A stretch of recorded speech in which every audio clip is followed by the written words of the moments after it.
오늘은 특별 새벽 기도의 마지막 시간으로 다윗의 블레셋 거인족 극복, 다윗의 블레셋 거인족 극복이라는 제목으로 말씀을 상고합니다. 오늘 이 본문은 우리가 언뜻 보면 블레셋의 거인들이 사는데 그들이 이스라엘을 쳐들어왔다. 그래서 다윗과 군사들이 나가서 잘 막았다. 이제 이 정도로 간단한 이야기 같은데, 사실은 이 거인족이라고 하는 이 단어가 단순한 게 아닙니다. 이건 창세기에서부터 나오는 영적인 비밀을 가지고 있는 단어예요. 그렇기 때문에 이제 다윗이 바로 그들을 이제 막아야 되고, 특별히 오늘 본문에 보면 다윗이 전쟁을 하다가 피곤해져서 오히려 죽을 위기를 맞이했고, 그걸 그 부하 장군들이 도와줘서 결국 극복했다는 거예요. 어느 성경 구절을 봐도 다윗이 이렇게 전쟁에서 처참한 꼴을 본 적이 없어요. 그래서 우리가 깨달아야 되는 거예요. 다윗의 범죄와 그 후유증 속에는 이처럼 다윗이 무엇보다도 전쟁에 용맹했고 위대한 승리자였는데 지금 그 상황은 정반대라는 거. 거기다가 더구나 블레셋은 가장 강한 거인족들이 쳐들어왔다는 거. 이것을 우리가 이 영적 비밀을 잘 깨달으시 바랍니다. 단순한 말씀이 아니라는 거예요. 자, 이 블레셋 거인족의 이스라엘 침략은 단순한 게 아니고 영적 전쟁을 말하는 거예요. 왜냐? 하나님은 이 가나안 땅을 특별하게 온 세상의 모든 땅 중에 거기만을 이제 하나님께서 택정해서, 또 인류가 그렇게 많은 중에도 딱 이스라엘만을 하나님 선민으로 택하셔서, 하필이면 그 가나안 땅이 온 세계에서 가장 악독한 자들이 살고 있었기 때문에 이스라엘 선민을 그 가나안 땅으로 집어넣어서 악을 심판한 다음에 바로 하나님의 나라를 거기에 세워서 하나님이 인류 구원과 영원한 생명에 대한 예표로 그걸 삼으신 거예요. 그리고 이제 하나님은 미래에 그런 구원과 그런 완성을 주시겠다는 거예요. 그런데 지금 오늘 본문에 보면 그 상대가 블레셋이에요. 블레셋은 본래 가나안 땅에 하나님이 그 멸망을 정하신 일곱 족속이 아닙니다. 그래서 그들의 족보를 좀 잠깐 살펴야 되는데, 성경에 보면 창세기에서 이미 그 거인족들이 태어나기 시작했다고 그랬어요. 그들이 그 당시의 이름은 네피림이라고 그랬는데, 이 네피림은 하나님의 아들과 사람의 딸들이 섞여가지고 거기서 그런 거인족 네피림이 태어났다는 거예요. 그리고 그들은 성격이 어떤 성격을 가지고 있느냐? 굉장히 강한데 반해서 굉장히 악하다는 게 특징이란 말이에요. 그래서 그들이 세상을 막 무섭게 장악해 나가는 그러한 특징을 가지고 있었다는 거예요. 그런데 그럼 블레셋과 무슨 관계가 있느냐? 바로 홍수 심판으로 일단 끝이 났었는데 인류가 다시 시작하죠. 노아로부터. 그 새로 시작되는 인류 중에 함의 자손에서 다시 그것이 싹트고 있는 거예요. 그러니까 사탄은 아담에게서도 씨를 집어넣고 악의 씨를 집어넣고 노아에게서도 또 악의 씨를 또 집어넣는 거예요. 일방적인 것이 아니라 사람들이 그렇게 그 사탄의 꼬임에 또 넘어가서 악을 받아들인단 말이에요. 그래서 하나님이 보시니까 이제 사람은 더 이상 불가능하구나, 영이 떠난 자들이구나, 이렇게 생각하셨다는 거예요. 그래서 이 함이 네 아들을 낳거든요. 근데 네 아들 중에 세 번째 아들만 흔적이 없어요. 첫째 아들이 구스라고 그러는데 그 아들에게서 누가 나오느냐? 처음 그 문명을 일으킨 자, 그가 거기서 나오는 거예요. 그리고 둘째 아들에게서 바로 이 블레셋 후손들이 나오는 거예요. 그리고 넷째 아들 가나안 중에서 바로 가나안 땅 7족속이 나오는 거란 말이에요. 그래서 지금 이 셋째 아들은 바로 블레셋 후손을 내보냈는데, 처음에는 인류의 그 시작이 바로 신할 땅에 처음 메소포타미아 문명을 일으킨 사람이 구스의 자손에서 나온 니무롯이라는 사람이에요.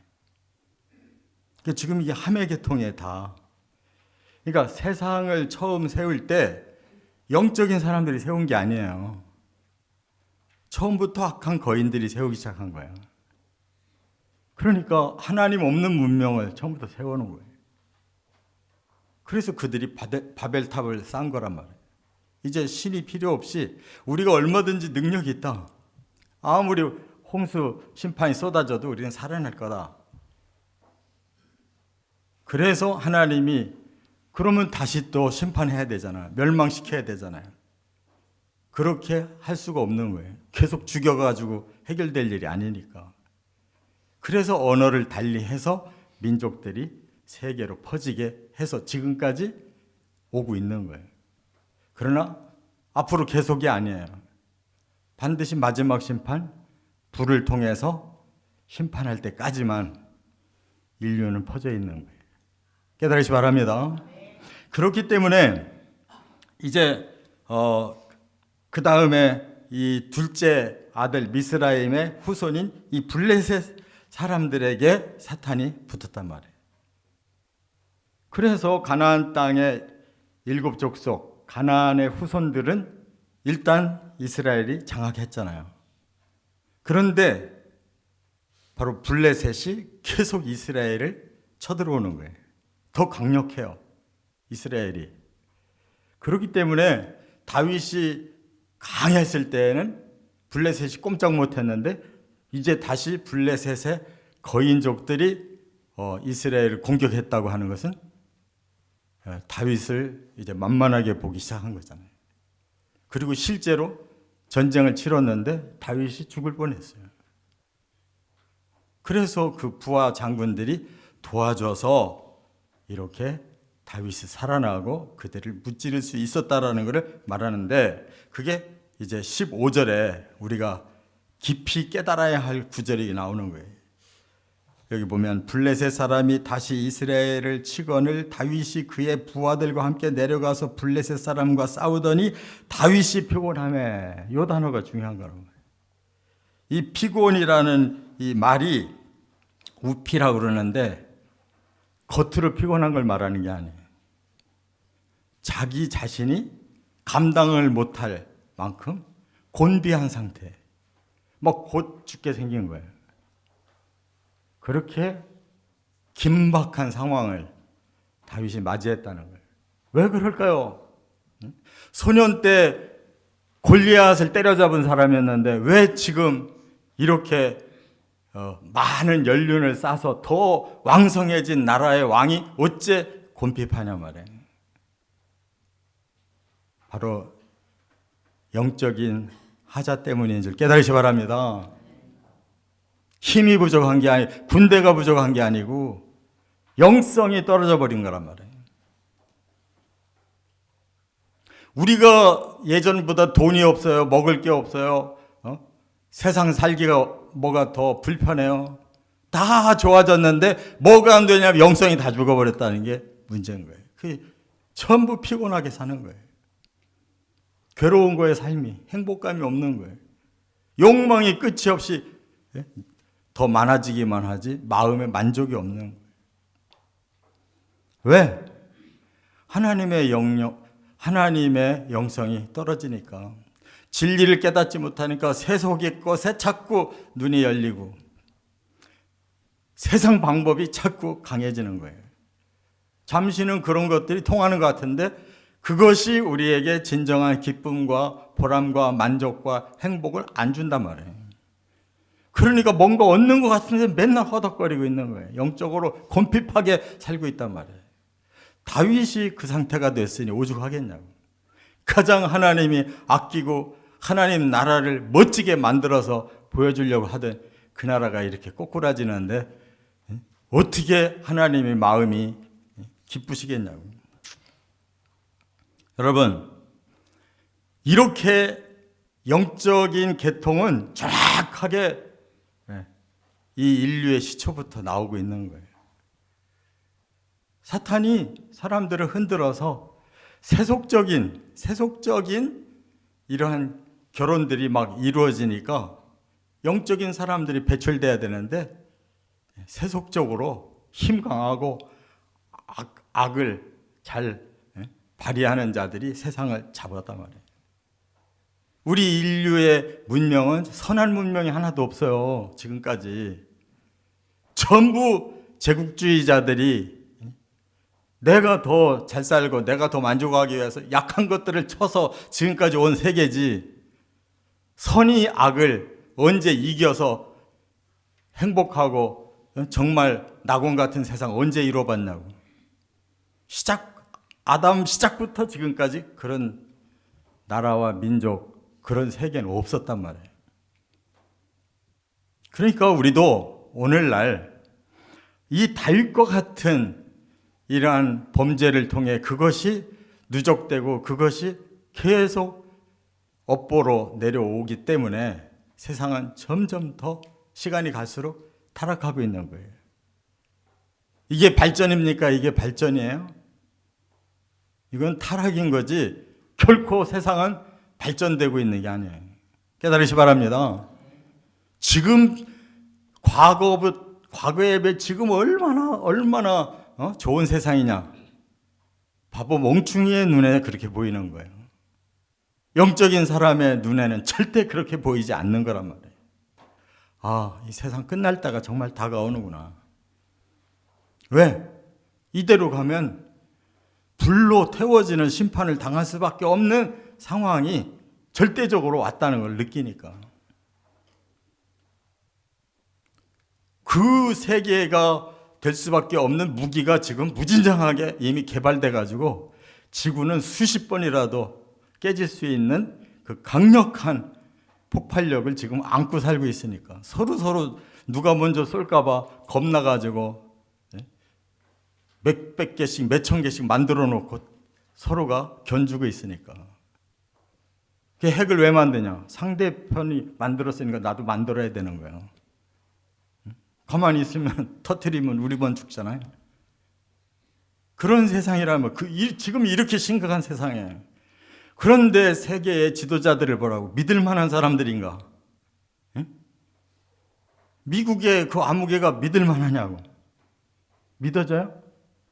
저 러시아 믿어지냐고. 북한 믿어져요, 지도자들?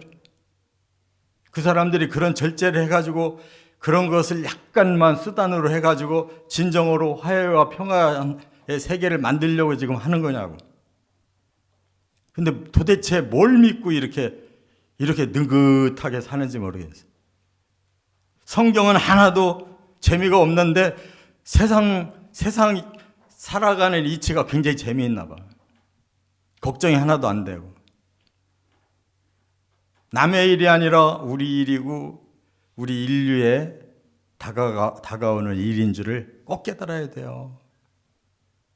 그래서 진리로 충만하고 성령으로 충만해야만 이 문제의 근원을 알고 해결의 방향을 찾아가는 거지. 그렇지 않으면 여기에 완전히 휩쓸려서 끝장나는 거예요.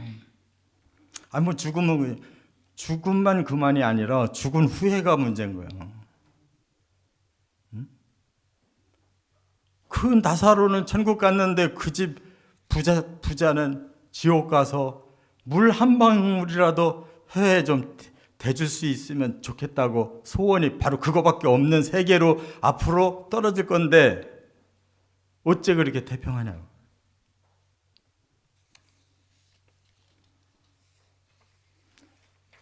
두 번째 16절 17절에 보면 블레셋 거인족의 이제 행악을 말하고 있어요. 자, 여기 그 블레셋 거인 중에 이제 이름들이 다 나와요. 워낙 유명한 자들이어서 이스비브 노비라고 하는 자가 300세겔의 노창과 세 칼을 들고 다윗을 죽이려고 했다고 그랬어요. 그 말은 뭐예요? 지금 다윗이 꼼짝도 못하는 거예요. 그 거인 한 사람 앞에 꼼짝도 못해. 소년 때에 그 골리앗을 때려잡은 사람인데 지금 꼼짝도 못해 죽게 생겼단 말이에요. 그래서 아비새가 그 사람의 군대 장관이며 조카인 아비새가 목숨 걸고 다윗을 피하게 하고 맞서서 그를 죽였다는 거예요. 그럼 왕으로 바꿔야지. 이제 아비새 왕으로 바꿔야 되잖아요. 그 다윗이 무슨 체면으로 거기 앉아 있냐고. 여러분, 우리는 정말로 뭘 훌륭해서 정말 하나님이 다윗을 쓰시고 다윗을 영원한 왕권의 예표로 또 다윗이 세운 나라를 하나님의 왕국으로 이렇게 말을 하냐면 다윗이 그만한 능력을 발휘해서가 아니에요. 다만 그 믿음의 씨라는 것을 하나님이 귀히 여기고 그 아브라함과 또 그 다윗과 거기에서 요셉을 그 의로운 씨들을 연결할 수가 있었기 때문에 글을 쓰시는 거예요. 지금 오늘 요 본문에 보면 다윗은 믿을 사람이 아니잖아요. 거인 하나한테도 죽을 판인데 이처럼 우리는 사탄의 하수인들에게 다 놀아나고 이렇게 형편없이 우리의 영이 죽을 수밖에 없는 상황에 살고 있다는 것을 깨닫고 인정해야 돼요. 뭘 신자들이 대단한 능력이 있고 뭐가 지혜로워서 이렇게 존재하는 게 아니에요. 하나님의 긍휼의 사랑이 우리를 붙들고 있다는 것을 깨달으시기 바랍니다. 그리고 정말 우리 자신들이 정말 너무 흠이 많은 거라는 걸 깨닫고 정말 회개의 영이 살아나야 되는 거예요. 지금 우리가 뭘 잘하는 게 있다고 그거를 아주 그냥 당당하게 목사가 당당해, 장로가 당당해, 권사가 당당해, 안수집사가 당당해. 누가 당당하게 지금 살고 있냐. 그런데도 하나님의 긍휼이라는 걸 깨닫지 못한다면 얼마나 교만을 떠는 거냐. 세 번째, 18절부터 22절에 보면요, 다른 네 거인족을 마지막으로 소개하고 있는데 여기 22절에 보니까 결국 이 네 사람 가드의 거인족의 소생이 다윗의 손과 그의 부하들의 손에 다 넘어졌더라. 이렇게 말씀을 끝내요.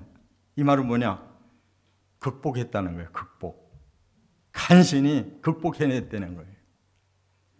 자, 결론은 하나님이 망하게 하시려고 하면 그거는 끝나는 거예요. 근데 징계라는 거는 망하게 하려고 하는 게 아닙니다. 믿습니까? 세워놓으려고 주는 게 징계예요. 다윗이 죽을 똥을 싸면서 지금 징계를 받아내고 있는 과정이에요.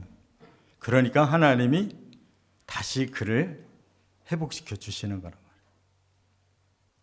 그래서 다윗이 살아나서 그 나라를 다시 평정해서 나중에 다시 교만이 또 올라오잖아요. 내가 나라를 어떻게 이루었는지를 한번 보자. 인구조사해가지고 자기 업적이 어느 정도인지를 한번 또 테스트하다가 죽을 공경 한번 또 겪어요. 사람이 그런 거라니까. 젊었을 때 다윗은 너무 훌륭했는데 중년 이후에 말년에 다윗은 너무 형편없어지는 거예요. 그럼에도 불구하고 다 거인들을 넘어뜨렸대. 다윗의 손과 그의 부하들의 손에. 이 말을 들으면 다윗이 자랑스러울까요? 창피한 줄을 알아야지. 죽을 뻔했는데 자기 손으로 뭘 했다고.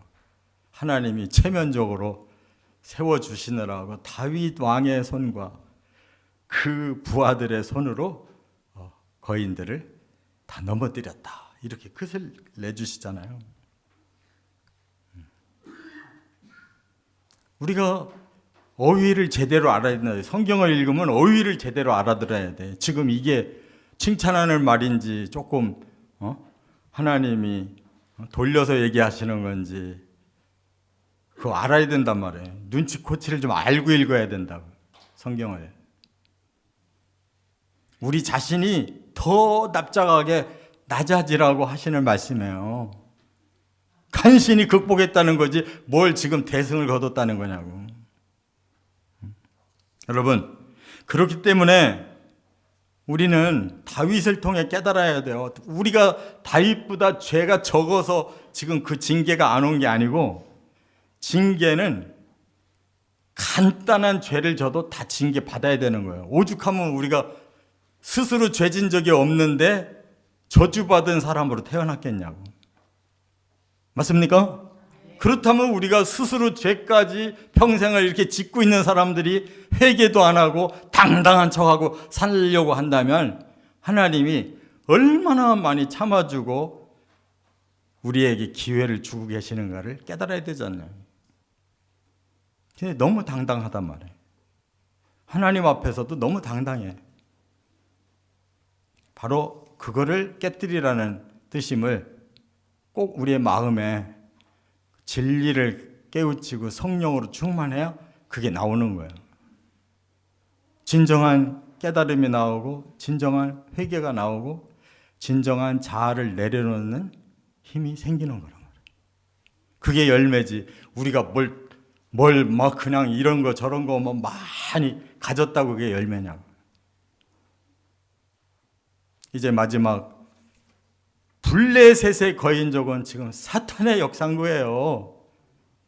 우리보다 훨씬 강한 자들이 계속 우리를 넘어뜨리려고 하고 있다는 것을 깨달아야 돼요. 우리도 자신 있게 이겨내는 게 아니라 간신히 극복하는 거예요. 하나님의 도우심으로, 신령한 영성으로. 바로 그 열매를 하나님 기뻐하신다는 거 꼭 깨달으시고 거기에 초점 맞춰 열매 맺어 가시기를 주의 이름으로 축원합니다.